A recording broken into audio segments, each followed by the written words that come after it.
Hello guys, আমি হিমান্ত আপনাদের সবাইকে ওয়েলকাম করছি ওয়ান পিসের ব্র্যান্ড নিউ ভিডিওতে। আর আজকের এই ভিডিওতে আমরা কথা বলতে চলেছি the 7 warlords of the sea কে নিয়ে, যাদেরকে জাপানিজে শিচিবো কায়ো বলা হয়। এই 7 জন পাইরেট দুনিয়ার মোস্ট পাওয়ারফুল পাইরেটদের মধ্যে অন্যতম। আর মজার ফ্যাক্টটা হলো এই যে এই পাইরেটদেরকে ওয়ার্ল্ড গভর্নমেন্টও সাপোর্ট করে। এই 7 জন পাইরেটের অ্যাবিলিটিস এতটাই ইন্টারেস্টিং যে আপনি এদের ব্যাপারে শুনলে অবাক হয়ে যাবেন। সো গাইজ, আর সময় নষ্ট না করে লেটস বিগিন।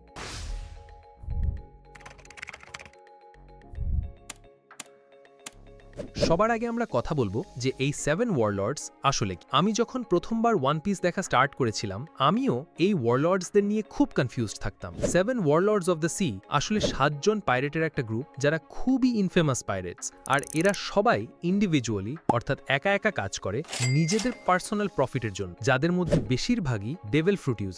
এই 7 জন পাইরেট ওয়ার্ল্ড গভর্নমেন্টের সাথে মিলে কাজ করে যাতে দুনিয়ায় পাওয়ারের ব্যালেন্স বজায় থাকে। 3 গ্রেট পাওয়ার্স অর্থাৎ ইয়োঙ্কো ওয়ার্ল্ড গভর্নমেন্টের থেকে অনেক বেশি পাওয়ারফুল, তাই ওয়ার্ল্ড গভর্নমেন্ট ওয়ারলর্ডসদের সাথে মিলে ইয়োঙ্কোদের পাওয়ারের ইকুয়াল করতে পারে। গভর্নমেন্টের সাথে কানেকশন থাকার কারণে এই ওয়ারলর্ডসরা কোনো রকম টেনশন ছাড়াই ক্রাইম করতে পারে, আর এই অ্যাফিলিয়েশনের জন্য এদের সবার বাউন্টি ফ্রিজ করে দেওয়া হয়। কিন্তু এত কিছু সত্ত্বেও এই পাইরেটরা ওয়ার্ল্ড গভর্নমেন্টকে একদমই রেসপেক্ট করে না। এদের মধ্যে দুজন তো ওয়ার্ল্ড গভর্নমেন্টকে টেক ওভার করারও চেষ্টা করেছিল। আমি তখন থেকে যে 7 জন মেম্বারের কথা বলছি, এবার তাদের ব্যাপারেও কথা বলা যাক। আমি আপনাদের আগেই বলেছি যে এই 7 জন মেম্বার খুব স্ট্রং, যার মধ্যে সবার প্রথমে আসে স্যার ক্রোকোডাইল। ক্রোকোডাইল হলো দ্বিতীয় ওয়ার্ল্ড, যাকে আমরা অ্যালাবাস্টা আর্কে দেখতে পাই। ক্রোকোডাইলের কাছে পাওয়ার আছে স্যান্ড ফ্রুটের, যেটা একটা লোগিয়া টাইপ ডেভিল ফ্রুট, যার কারণে সে তার শরীরকে বালিতে কনভার্ট করতে পারে আর তার আশেপাশের বালিকে ম্যানুপুলেট করতে পারে। এই কারণে তাকে ডেজার্ট কিং স্যার ক্রোকোডাইলও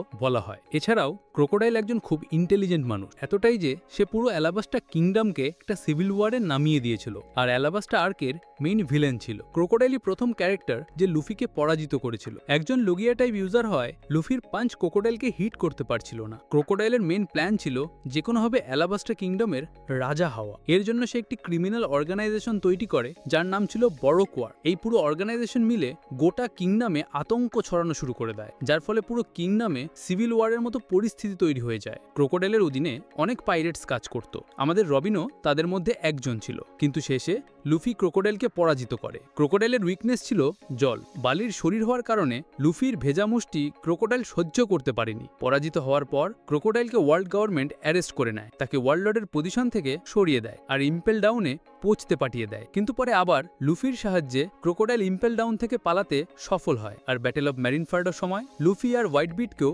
সাহায্য করে। স্যার ক্রোকোডাইলের সম্পর্কে আমার সবথেকে বেশি ভালো লাগে তার ভয়েস। এখন তুমি প্রশ্ন করতেই পারো, কেন ভাই? ভয়েসটা তুমি একবার শুনেই দেখো। 久しぶりだな麦わら এরপর আসে গেকো মোরিয়া। দেখতে সবথেকে ইউনিক পাইরেট ছিল গেকো মোরিয়া। গেকো মোরিয়া একজন জায়ান্টের মতো দেখতে, আর সে ছিল থ্রিলার বার্গ পাইরেটসের ক্যাপ্টেন। মোরিয়ার কাছে পুরো ওয়ার্ল্ডের মধ্যে সবথেকে বড় পাইরেট শিপ ছিল, যার নাম থ্রিলার বার্গ। এই শিপটার সাইজ প্রায় একটা আইল্যান্ডের সমান ছিল। ওকে যেমনটা দেখতে, ওর ক্ষমতাও ঠিক তেমনই। মোরিয়ার কাছে শ্যাডো ফ্রুটের পাওয়ার আছে, যার কারণে ওর কাছে এই এবিলিটি আছে যে সে নিজের শ্যাডোকে কন্ট্রোল করতে পারে, মানে ওর শ্যাডো ওর জন্য ফিজিক্যালি ফাইট করতে পারে। এছাড়াও এই পাওয়ারের সাহায্যে সে তার যে কোনো প্রতিপক্ষের শ্যাডো চুরি করতে পারত। এই চুরি করা শ্যাডো দিয়ে সে তার মৃত ক্রু মেম্বার্সদের আবার জম্বি বানিয়ে জ্যান্ত করে তুলেছিল। এমনকি থ্রিলার বার্কের সবথেকে বড় সোয়ার্ডসম্যান রিউমাকেও সে জ্যান্ত করে তুলেছিল। আর সে লুফির শ্যাডো চুরি করে একটা বিশাল বড় জায়ান্ট মনস্টারকে আবার জ্যান্ত করে দেয়, যে বহু বছর আগে মারা গিয়েছিল।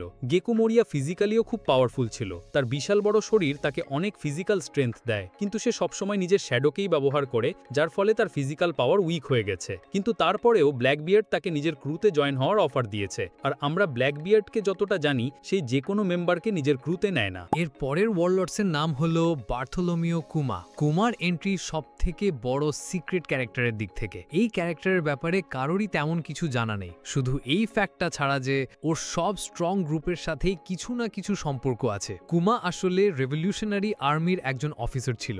আর সে এতটাই ইন্টেলিজেন্ট যে সে ওয়ার্ল্ড গভর্নমেন্টে ওয়ারলর্ডের পজিশন হাসিল করে নেয়। কিন্তু কিছুদিন পর ওয়ার্ল্ড গভর্নমেন্ট আর ডক্টর ভেগাপাং তার উপর এক্সপেরিমেন্ট করতে শুরু করে, যার ফলে সে আংশিকভাবে সাইবর্গে পরিণত হয়ে যায়, অনেকটা ফ্র্যাঙ্কির মতো। আর সব থেকে সারপ্রাইজিং ব্যাপার হলো এই এক্সপেরিমেন্টের জন্য কুমা নিজেই সাইন আপ করেছিল। থ্রিলারবার্গ আর্কে আমরা তার ডেভিল ফ্রুট এবিলিটিও দেখেছিলাম, যেখানে সে জোরোকে তার পপ ফ্রুটের একটা ঝলক দেখিয়েছিল। পপ ফ্রুটের এবিলিটি খুবই ইউনিক।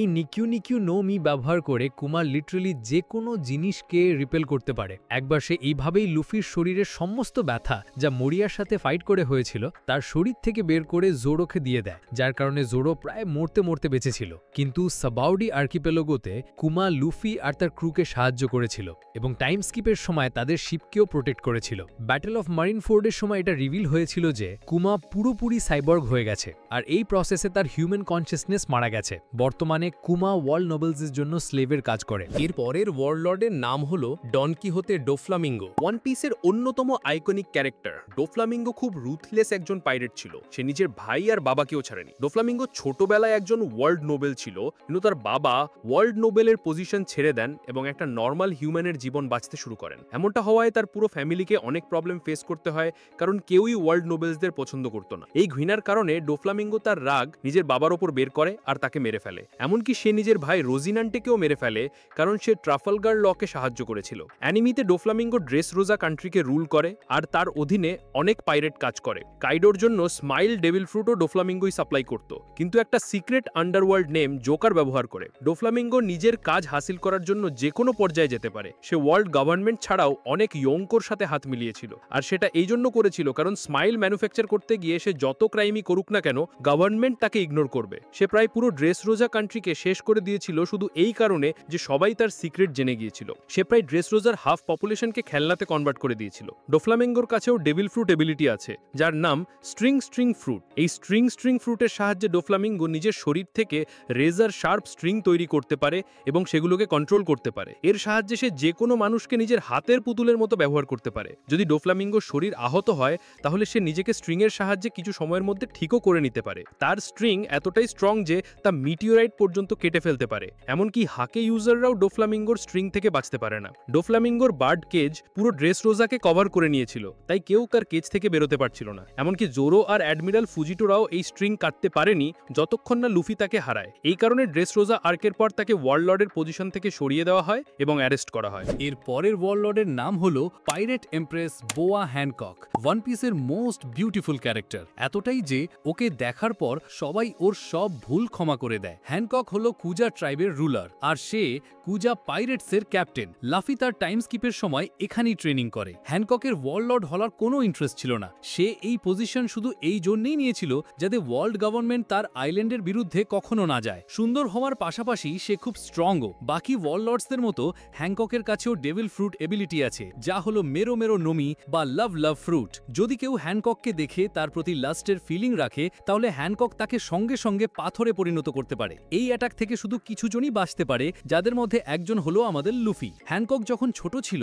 তখন তাকে আর তার দুই বোনকে ওয়ার্ল্ড নোবেলসরা ধরে নিয়ে গিয়ে স্লেভ বানিয়ে রেখেছিল, আর সেখানে তাদের জোর করে ডেভিল ফ্রুট খাওয়ানো হয়েছিল যাতে তারা ওয়ার্ল্ড নোবেলসদের এন্টারটেইন করতে পারে। এইসব ঘটনার কারণে হ্যানকক পুরুষদের খুব ঘৃণা করত। সে কোনো পুরুষকেই দেখতে চাইতো না যতক্ষণ না সে লুফির সাথে দেখা করে। লুফির চিন্তাভাবনা আর অ্যাকশনস দেখে হ্যানকক এতটাই ইমপ্রেস হয় যে সে লুফির প্রেমে পড়ে যায়। এসবের সাথে হ্যানকক খুব স্ট্রংও একজন ক্যারেক্টার। তার কেক যে কোনো প্যাসিফিস্টার স্টিলকেও অনায়াসে ভেঙে ফেলতে পারে। হ্যানককের সাহায্যে লুফি ইম্পেল ডাউনে ঢুকতে পারে, আর তারই জন্য লুফি ব্যাটেল অফ মারিনফোর্ডের পর বেঁচে ফিরতে পারে।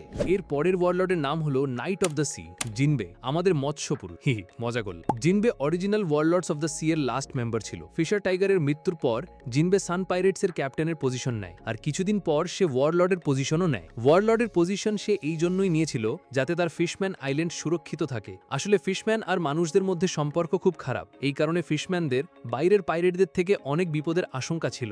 জিনবে একজন ফিশম্যান, আর ফিশম্যান হওয়ার কারণে সে নর্মাল হিউম্যানদের থেকে অনেক বেশি পাওয়ারফুল। এছাড়াও সে ফিশম্যান কারাটেতে এক্সপার্ট, যা দিয়ে সে সমুদ্রের জলের উপস্থিতিতে খুব ভালোভাবে ফাইট করতে পারে। জিনবেকে ব্যাটেল অফ ম্যারিনফোর্ডের জন্য ইনভাইট করা হয়েছিল, কিন্তু সে রিফিউজ করে দেয় কারণ হোয়াইট বিয়ার্ড তার বন্ধু ছিল।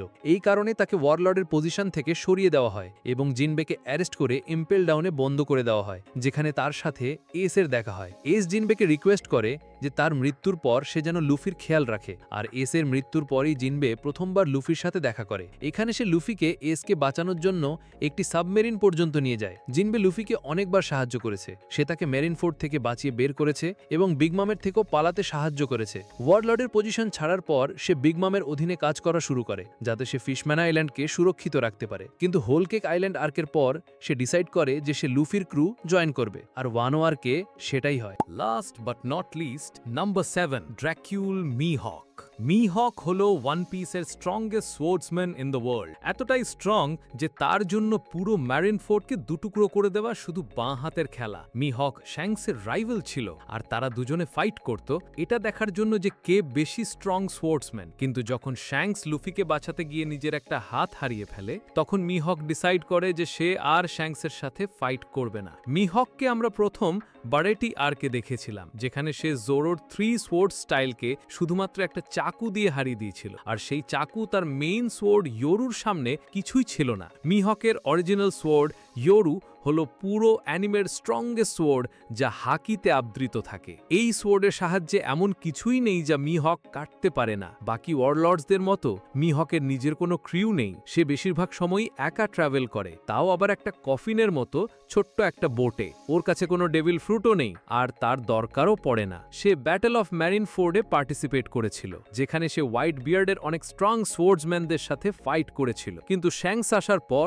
সে ব্যাটেল ছেড়ে দেয়, কারণ শ্যাংসের সাথে ফাইট হওয়ার কোনো রিজন ছিল না। টাইম স্কিপের সময় জোরো মিহককে রিকোয়েস্ট করেছিল তাকে ট্রেন করার জন্য, আর মিহক সেটা অ্যাকসেপ্ট করে। পরের 2 বছর মিহক জোরোকে ট্রেন করেছিল। এখনো পর্যন্ত মিহকের আসল উদ্দেশ্য কি তা ক্লিয়ার নয়, তাকে প্রায়ই একজন অ্যান্টি হিরো ক্যারেক্টার হিসেবে ধরা হয়। সো গাইস, এই ছিল আমাদের 7 জন ক্যারেক্টার যারা ওয়ারলর্ডের পজিশনে ছিল, কিন্তু যে ওয়ারলর্ডসরা চলে গিয়েছিল তাদের জায়গায় অন্য পাইরেটসদের আনা হয়। যেমন স্যার ক্রোকোডাইলের পজিশন ব্ল্যাক বিয়ার্ডকে দেওয়া হয়েছিল, কিন্তু ব্ল্যাক বিয়ার্ড নেভিকে চিট করার পর তার পজিশন বাগি দ্য ক্লাউনকে দেওয়া হয়। এটা এই জন্য কারণ বাগি ম্যারিনফোর্ড ওয়ারের সময় খুব ফেমাস হয়ে গিয়েছিল, আর সে রজার পাইরেটসের মেম্বারও ছিল। গেকো মোরিয়ার পজিশন ট্রাফালগার লকে দেওয়া হয়েছিল, কারণ সে 100 জন পাইরেটের হৃৎপিণ্ড নেভিকে পৌঁছে দিয়েছিল। এরপর জিনবের পজিশন হোয়াইট বিয়ার্ডের ছেলে বলে দাবি করা এডওয়ার্ড উইভেলকে দেওয়া হয়েছিল, যে এখনো সেভাবে অ্যাপিয়ার হয়নি, কিন্তু সে অনেক এক্স হোয়াইট বিয়ার্ড পাইরেটসদের শেষ করেছে।